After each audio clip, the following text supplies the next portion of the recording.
Autolite and its 96,000 dealers present Suspense. Tonight, Autolite brings you the story of a woman who finds a letter warning of death and has only 3 hours to deliver it. A transcribed tale we call The Death Parade, starring Miss Agnes Moorehead.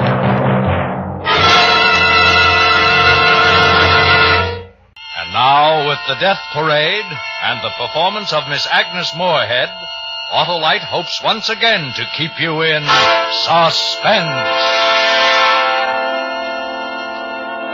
Some parade, huh? I'll say. Something about a parade. Yeah, you can say that again. Well, I guess it's all over. Sure has been a nice day for it. Yeah. Not a cloud in the... Hey, look. Up there on the roof. Where? The Benson building. Hey, look out! Look out! She's gonna fall! She's gonna fall! Go back! Go back! No!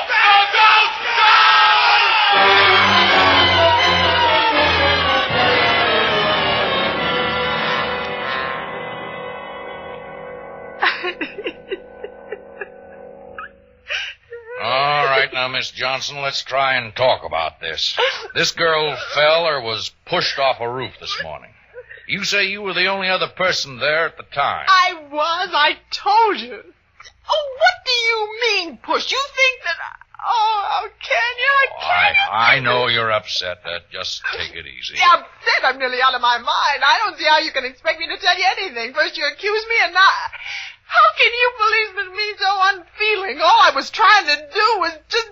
Oh, it's freezing in here. You've no right to keep me in Here, try some coffee. It'll make you feel better. Now, you've told us you know something about this accident. Something more than we already know. Yes, I do, Lieutenant. I mean, it never would have happened, don't you see? Sure. Well, come on now. Yeah, this'll help. Well, I'm so nervous. Oh, it spilled. Oh, that's all right. We'll clean it up later. That's how it started. That's how it started this morning, just like that. The coffee, that poor girl wouldn't have died if the coffee hadn't spilled. That's just how it started.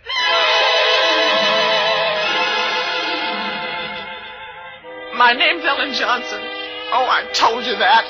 I work at the Farnsworth Chemical Plant. For 12 years I've been there and never missed an hour of work. That is, until today. It was so unnecessary. That horrible, rude little man, he was the one. I'm very precise about my daily habits, very. When you live alone, you arrange things that way. In the morning, I get up and allow myself time to take coffee and toast at the cafe on the corner. I've always disliked cooking in the morning. I leave the cafe at 8:15 precisely in order to be at my desk exactly at 9. Well, this morning it was the same. It was just the same, except that horrible man. He was just awful. As I sat at the counter, I could feel him there. He was 2 seats away, thin and dark, making a nasty noise as he drank his coffee. It was all his fault. Are you going to see the parade this afternoon, miss? I'm afraid I'll be working. Too bad. Should be good for business. I imagine so. Anything else? No, thank you. Hey, you. 25. Mm-hmm. Coffee and toast, right? Yeah, that's right. Hey, you. Thanks. Pass the sugar, will Good you? morning. See you tomorrow. Hey, what's the matter? I asked for the sugar. You can't pass it? I beg your pardon. Yeah, sure. Oh, why, look at that. You deliberately spilled that coffee all over my... Gee, ain't that a shame? What a clumsy. Gee, am I sorry?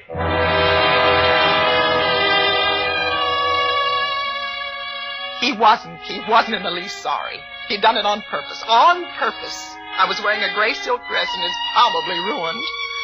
And he just stood there and wiped at the stain with his napkin, smiling, his dirty, crooked teeth. I pushed him away and I walked out. I knew I was going to be late because I had to change, so I went home again. Well, if I hadn't gone home, this awful thing might never have happened.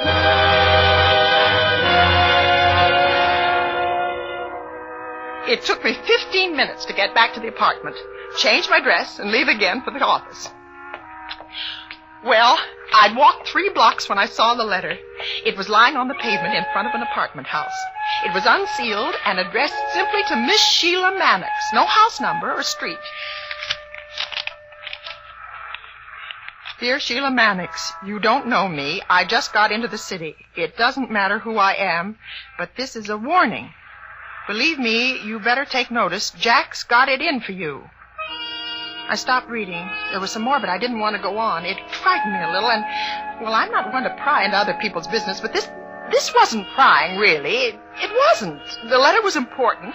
Whoever had written it must have forgotten to put the address on it, and it had fallen out of their pocket. Well, I made up my mind then I would go into the apartment house. It was possible that the writer lived there, and on his way out had dropped it. Janitor. That's janitor. Oh, janitor. Yes, here.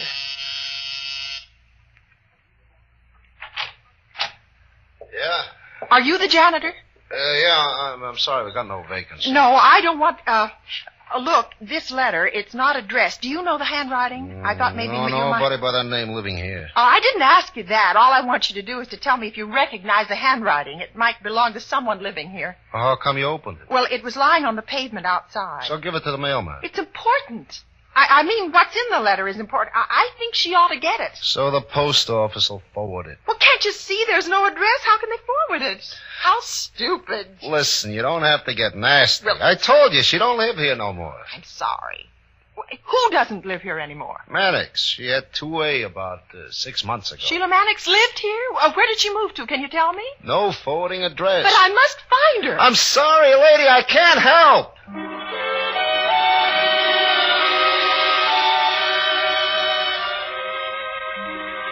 Then I thought of the police. I should have told them about the letter, but I didn't.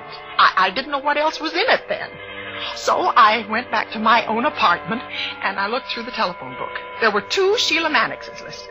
The first lived on Maple Street, and the second on South Tower. I rang the Maple number first.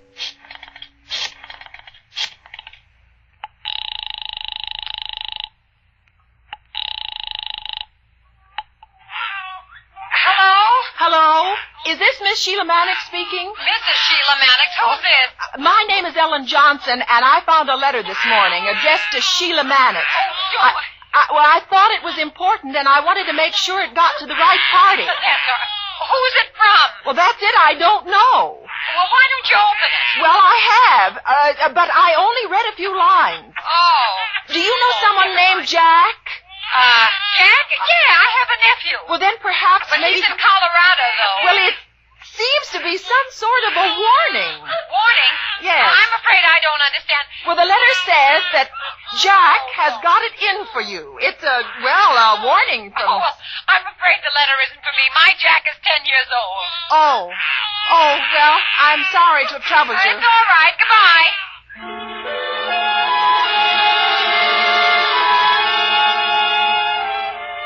As I hung up, I looked at my watch. It was 9:00. There was my job, but I just had... The second Sheila Maddox listed in the directory lived on South Tower. I dialed the number, and I waited.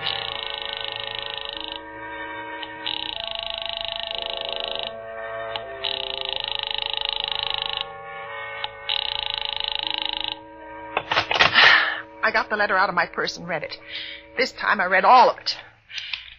Dear Sheila Maddox, you don't know me. I just got into the city. No matter who I am, but this is a warning. Believe me, you better take notice. Jack's got it in for you. He was drunk one night and told me about it. Somebody you knew pretty well died last year. He didn't fall off that building. He was pushed, and Jack did it. He said he was going to get you, too. I would have told the police, but they'd start to get nosy about me. Jack's on his way here, and from the way he talks, he better not find you around. He talked crazy about a parade, the corner of Main and Thomas, and 12 o'clock. That's when he's going to do it. A friend. I sat there holding a piece of paper that carried a death warning for a woman I'd never seen, and I knew where and when she was going to be killed.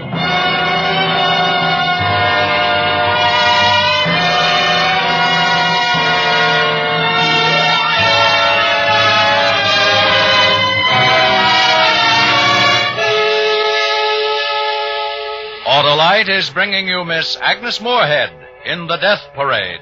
Tonight's production in radio's outstanding theater of thrills, Suspense.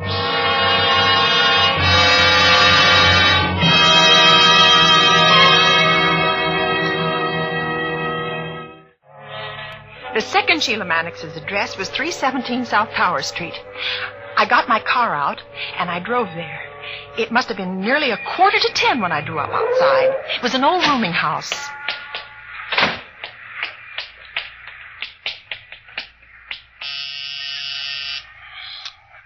Oh, hurry up. Come on.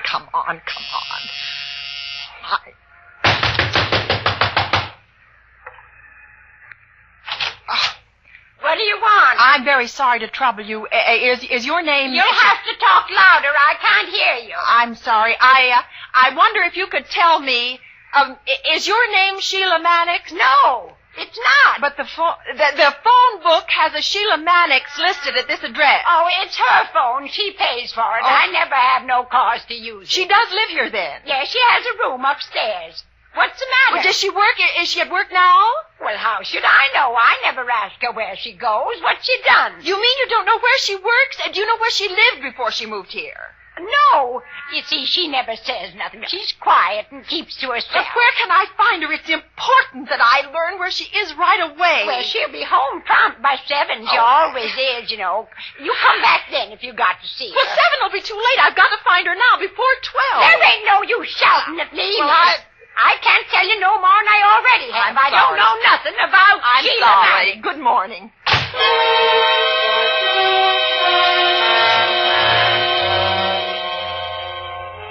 Now, I knew that I'd wasted far too much time. I had to call the police.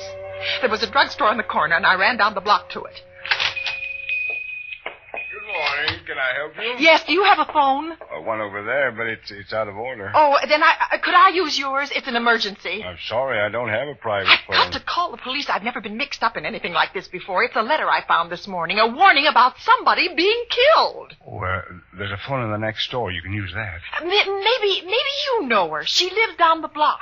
Who? Sheila Maddox. She's the one. At least I think so. Maddox? Uh-huh. Sure. She comes in often to have a prescription filled. Very nice young woman. Do you know anything about her? I mean, where she works? I've got to find her right away. No, Please, it's urgent. I asked her landlady. She didn't know. Well, it seems to me she did mention it once. Think, but, you must think, please. Well, now, it was just the other day we were chatting while I filled her prescription. She said something about Was it a work restaurant? in- A cashier, maybe? No. Department store, elevator operator? Hats, clothes, shoes, usher, No. telephone operator, maybe? No, doesn't hit. I'm You're sorry. not thinking. Well, Try listen, to ma'am, think. if I could help you, I would, but... Oh, my. Friends in the neighborhood. Somebody you might know. No, never mentioned them. Oh, can't you remember? Maybe she worked in an office, huh? Maybe. Excuse me a moment. It's a customer. You better go next door and call the police. But can't you remember? I'll be back. Maybe a chorus girl. Does she work in a bookstore? Oh, well, I can't wait. I'll come back after I've called. Oh, a bar. What will they think, a woman going into a bar? Ma'am, Huh? wait a minute. Look, I remember. Oh. You said bookstore. It's a book company. Simmons Book and Stationery Corporation. Oh, That was thank it. you. Simmons Thank Book and Stationery Corporation. Thank you. It's on name. Yes, I know the place. Thank you very much.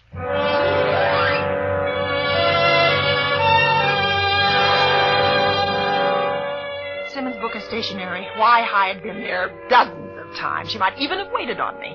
I looked at my watch. It was 10:30. I really meant to call the police from the bar, but I didn't know how long it would take to explain. And even then, they might not investigate without seeing the letter first. I thought of the corner of Main and Thomas, the parade, and 12 o'clock. An hour and a half.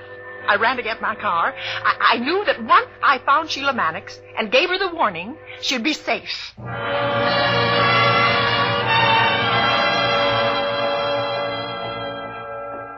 Good morning. May I help you? Yes, please. I'd like to speak to Miss Maddox, Miss Sheila Maddox. I understand that she works here. Yes, of course. Is there anything I can help you with? No, thank you. It's personal. Oh, yes. 1 minute, please. Oh, I'd found her, and it was going to be all right now. While I waited, I looked at the books lining the walls. I was standing in front of the mystery section. Do you know the first title that caught my eye was Time for a Murder? I'm very sorry, ma'am, but one of the other girls tells me that Miss Maddox had an appointment. She's not here. I'm sorry. Now, perhaps I... But where did she go? Let me talk to the girl. Well, I think to the doctor. What doctor? Where? When did she leave? Well, if you'll wait here, I'll find out for you.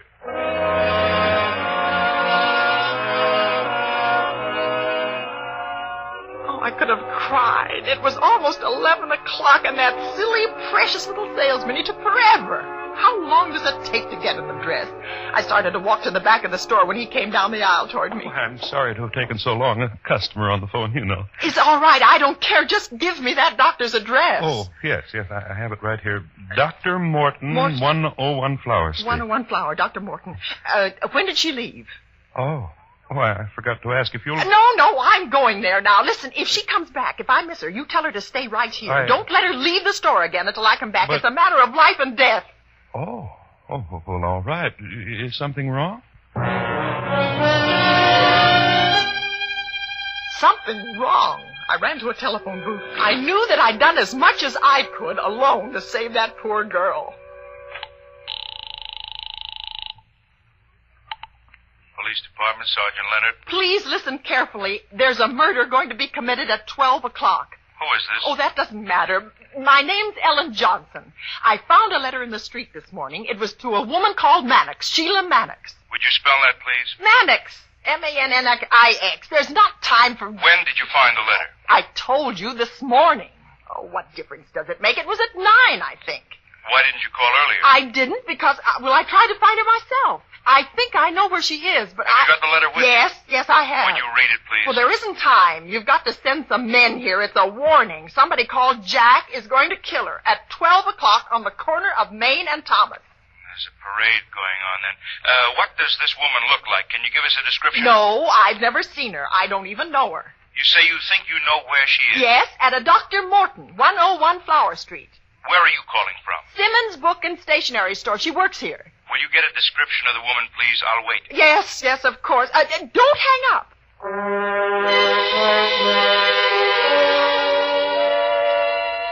I found the young man again, and he told me what Sheila Maddox looked like.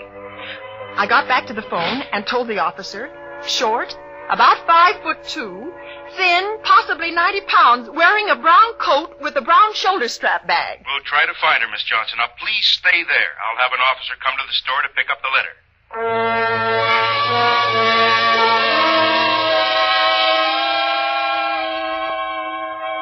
I put the receiver on the hook and sat in the booth. I was shaking, and my hands were wringing wet. It was 11:20. Somewhere outside, I heard a band playing. The parade must have started. I stayed in the shop, and the minutes passed 11:30, 25 to 12. At 20 minutes to, I just couldn't stand it any longer. The waiting, the awful waiting. I had to do something. I called Sheila Maddox's house again. There was just that chance, that slight chance. Maybe she went home after the doctor. Maybe she's there. 2 more. Oh, wait. No, 3. Let it go 3 more. Oh, be there. You must. You've just got to be. Hello? Miss Maddox?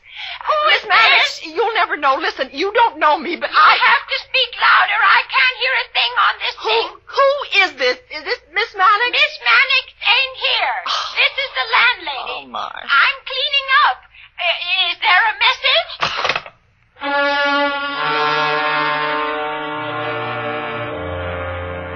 I couldn't stay in that store any longer, so I gave the letter to the salesman and told him to give it to the police when they arrived. It was 11:45. Main Street was alive with people. It seemed as though the whole city had turned out to watch the parade. I pushed my way along the street towards the intersection. I just couldn't have stayed away if it were my own life depending on it. The crowd was so thick that it was impossible to see anything from the street, and I just had to see. Then I thought of the Benson building and the roof.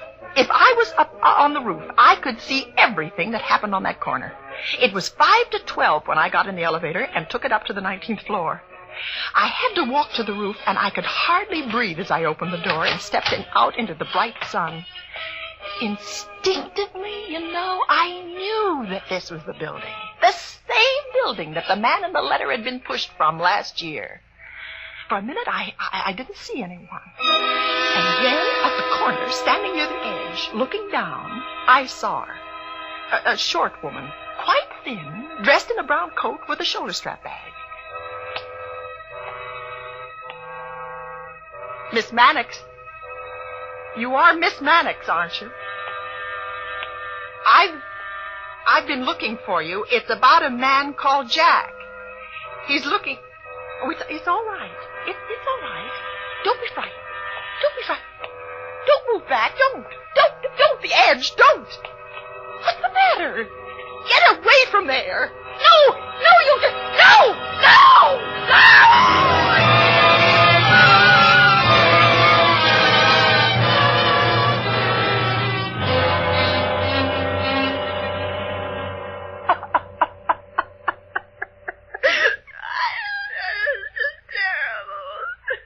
Uh-huh. Well, that's how it happened, eh? Yes, I tried You to spend stop her. from 9 o'clock till 12 looking for her, and then you don't call us till 45 minutes before I it happens. told you why. I just You didn't know something, Miss Johnson?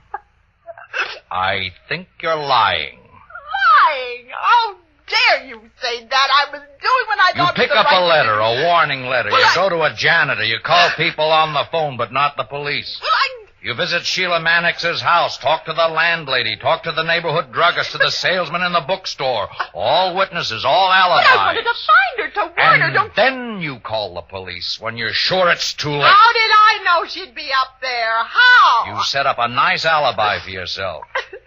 You were alone with Sheila Maddox. Who's to say you didn't push her? Oh, stop it. You don't know what you're talking about. You know right. I was trying to help her, that's all. I won't listen to you. I'm going home. Now you sit down. Oh. I'm holding you for a while. We're going to check, Miss Johnson. We're going to do a lot of checking. Arrest me? I was a good citizen. I did my duty. I tried to save her, and you were going to... You... Oh, yeah? Oh. Can I see you for a minute? Sure. You stay right there, miss. We're not through. This happened last year. Murder. Murder, that's what he's saying, that I murdered her. Books. He called about an hour ago. He's saying that. Told us the whole To me, after all the couldn't good find I... it up, though. Oh. I was only trying to warn the poor Take a girl. look at the report. Well, where are they holding? He's saying it's about me. I 28 know it. I know it. I know it. Okay. All right, that does it then. Oh, All right, Miss Johnson. We know what happened now. You know? What do you mean you know? I told you that's how it happened, every word. Well, I'll tell you something. I've got to believe you. There's nothing I can do about it. Nothing you can do?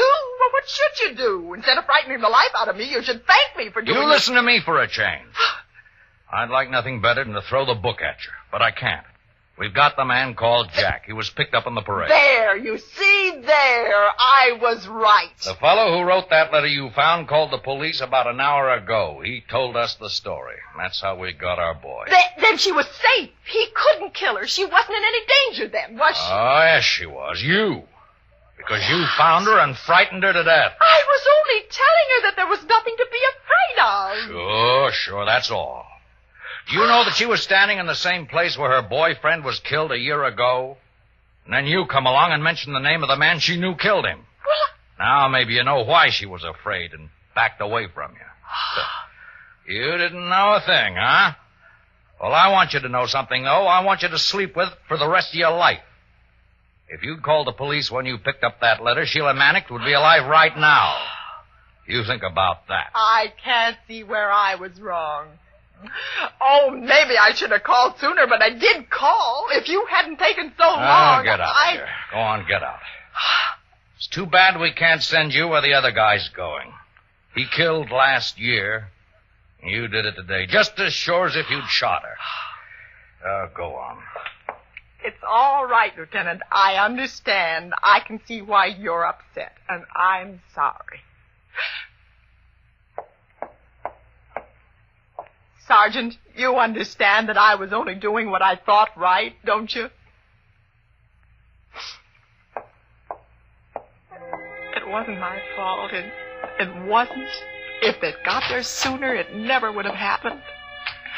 I've nothing to reproach myself about. Nothing. Oh, I'm so upset. A whole day's work and my gray silk dress ruined. They'll never be able to get that coffee stain out.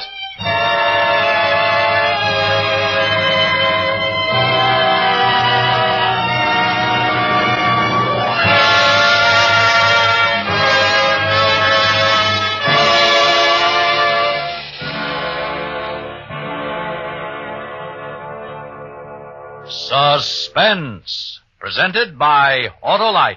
Tonight's star, Miss Agnes Moorehead. Backward, turn backward, O time in your flight, and give us a minute to talk Autolite. That's a good idea, Hap, but it would take us hours to tell about the more than 400 fine products made by Autolite for cars, trucks, planes, and boats in 28 plants from coast to coast. These include complete electrical systems used as original equipment on many leading makes of cars. Electric windshield wipers, starting motors, wire and cable, voltage regulators, coils, distributors, generators. All engineered to fit together perfectly, work together perfectly as a part of the Autolite team. So, friends, don't accept electrical parts supposed to be as good. Ask for and insist on Autolite, original factory parts, at your neighborhood service station, car dealer, garage, or repair shop. And remember, you're always right with Autolite.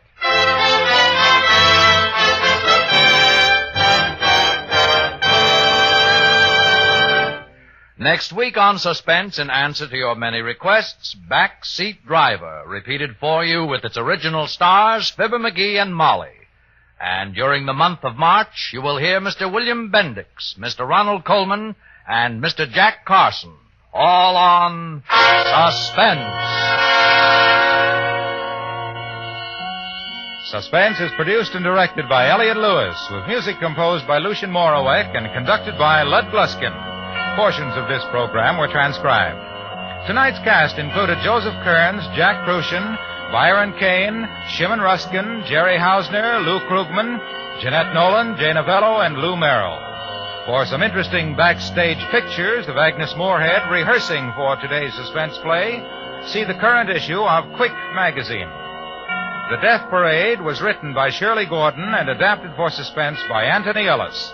Agnes Moorehead is currently on tour with Charles Lawton, Charles Boyer, and Sir Cedric Hardwick in the drama quartet presentation of Man and Superman.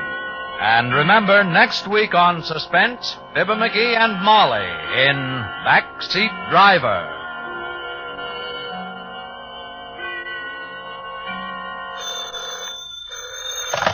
You can buy world-famous Autolite standard-type or resistor-type spark plugs, Autolite stay-full batteries, Autolite electrical parts at your neighborhood Autolite dealers. Switch to Autolite. Good night. This is CBS, the Columbia Broadcasting System.